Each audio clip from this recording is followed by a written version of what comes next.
So, Mr. Orchansky, where were you the day that Joe was murdered? Around 2:45. I'm not aware of Joe being murdered. What day are we talking about? Wednesday the 20th. Wednesday the 20th? Yes. At what time? About 2:45, 2:50. Oh, I was outside in the parking lot. Outside in the parking Getting lot? my car, yeah. Is there anybody that could confirm that you were outside in the parking lot? I'll find somebody. Oh, wait. Yeah, I'm sure Mrs. Wojcinski can confirm that. I was in my car. Absolutely, without a doubt. Okay. Well, I also wanted to ask you, because now I noticed that your temple towel is missing. Yeah, I took it down. So, Joe didn't take it? No, it was dirty. I had to take it home and wash it. But Joe was found with a terrible towel near his body. Oh, does he have one? I think it was yours, sir. I thought he was a Giants fan. I didn't know he was a Steelers fan. It's crazy. So it was the rumor that Joe stole the terrible towel as a prank was false? He stole my terrible towel. I believe so. That's awful. Thievery is inexcusable. Inexcusable enough If to... anyone was going to do it, it's probably Joe. Inexcusable enough to push him down the stairs? Excuse me? Inexcusable enough to push Joe down the stairs? Who pushed Joe down the stairs? That's what we're trying to find out. Yeah, that's an excellent question. Somebody pushed Joe down the stairs? Did he get hurt? He's dead, sir. Yeah. Oh, that's fantastic. That's awful. That's terrible. When did that happen? Wednesday the 20th. Yeah, we told you that before. No. I was in here that day.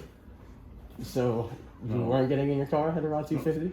I don't even know that kid. What are we talking about? Joe Cleese. He wasn't in your car? Joe. Oh, I love him like a son I never wanted. Are you sure? Yeah, absolutely. Oh, we have reports that you actually didn't like Joe at all. I love him like a son I never wanted. Yeah. If he was my kid, I'd put him up for adoption without a doubt. All right, well, thank you for your time. Yeah. Well, tell Joe I said hi when you see him. So what is your relationship with Joe Cleese? He's my pet. He's your pet? Yeah, that's right. I walk him, I feed him, I keep him in my basement from time to time. So yeah, he's my pet. I'm assuming you two are brothers then. I guess. Okay. Where were you on April 20th after school, specifically around 2:50? I was with Mr. Sidoti in the media center doing color guard with my other cadet corps members. And Mr. Silly could vouch for this? He can. All right. Have you and Joe had any problems recently?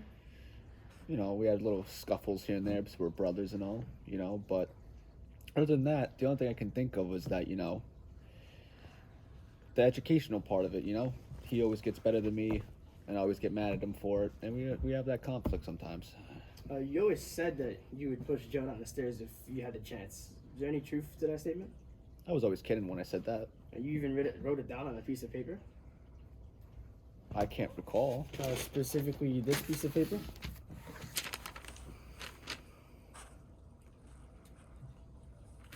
I guess so. But, you know, I was kidding that day, probably. Probably got mad at him and I wrote that down. Okay. Do you miss having Joe around? No, not at all. Not at all? Yeah, because he's competition, and I want to eliminate competition. Okay. I think you're free to go, sir. Thank you. All right. So can you describe Joe as a person? So we want to get a better feel of who he was as a person, so we get a better description on him. He was a pretty hardworking student, kept to himself most of the times, which is why I don't know why he made so many enemies, like Mr. Sidoti and Warchansky, especially Christian. He never really made a problem with anybody, but I guess the problem just gravitated towards him. So you would say that Christians, Mr. Sidoti, and Mr. Chansky were all enemies of Joe? Absolutely. All right. Thank you for your time. Good morning, sir. My name is Detective Mayorga, and this is my partner, Detective Quinn. And we have heard that you have a witness statement to make about this case. So we're just going to start off with a couple questions. What is your name and occupation? C. Custodio. Occupation, student. First name? Christian. What is your affiliation with Joe? Were you guys friends, just classmates? He's an enemy of mine. I'll gladly admit that. Why is he an enemy of yours? Freshman year, we were all buddy-buddy. He was fine. But then sophomore year, this kid started changing. like he wanted to provoke me. The more and more we spoke, What do you mean by provoke you? he would insult me, calling me names like my best friend or bro, things like that. I see. So, getting off that topic, I want to know what you were doing Thursday, April 20th. Where were you between the times of 8 o'clock to 12 p.m.? 8, 12. I do believe I was simply attending my classes as I usually do. You believe or do you know? Well, I don't keep track of my schedule all the time. You know what I do on every single day. I'm sort of a freestyler. You know, I do whatever the flow tells me to do. So what was your freelancing mind doing on Thursday, April 20th? Attending my classes, wallowing in my own misery. I think, and this is a big think, I also spoke to Ms. Cautillo about some college stuff sometime between those hours, yeah. Apart from that, it's a pretty normal day. What about after school, when the crime occurred? What were you doing after 12 o'clock, specifically after the last bell rang? After the last bell rang, I went on over to my locker, grabbed my stuff, started walking home like I usually do. You said you heard a noise coming from the staircase around the time that the murder occurred. Yep. As I was going to the opposite staircase, because you know I always go down the down staircase, I heard a loud thud from the up staircase, and I was like, somebody might have gone down the wrong staircase. I gotta warn them. So I rushed over. What I saw when I arrived was the bleeding dead body of the man we once knew as Joseph Thomas Calisi. I have a question for you. You say that Joseph's your enemy, right? Did you enjoy seeing his cold, dead corpse on the staircase? Enjoy is a bit of a strong word. I was glad to see that he was finally out of the picture. I will admit that much. However, in order for me to get enjoyment out of that sort of thing, they have to be my type, you know? They gotta fit my standards. Okay. Okay, did you see anybody in the area of the staircase, leaving the area? Well, there was Mr. Warchansky, but his office is in that general vicinity, so I didn't really think much of it. Aside from that, no, I can't say I saw anyone. All right. Thank you, sir. Thanks for the interview. You're free to go. Thank you, Mr. Custodio, for coming back. We just have some additional questions that we would like to ask you. Ask away. So, when talking to a private witness, Andres, he said that he saw a figure running from the lobby down to the down staircase around the time that Joe was murdered. Specifically said he said a short figure. Now, that wouldn't really involve you if it wasn't for the fact that we found your ID a couple of days later sitting near the staircase. Do you have anything to explain that? Well, yes, I do.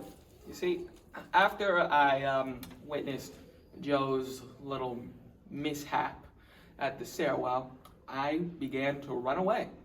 I gladly admit to that. Did not alert anyone until after the fact, of course.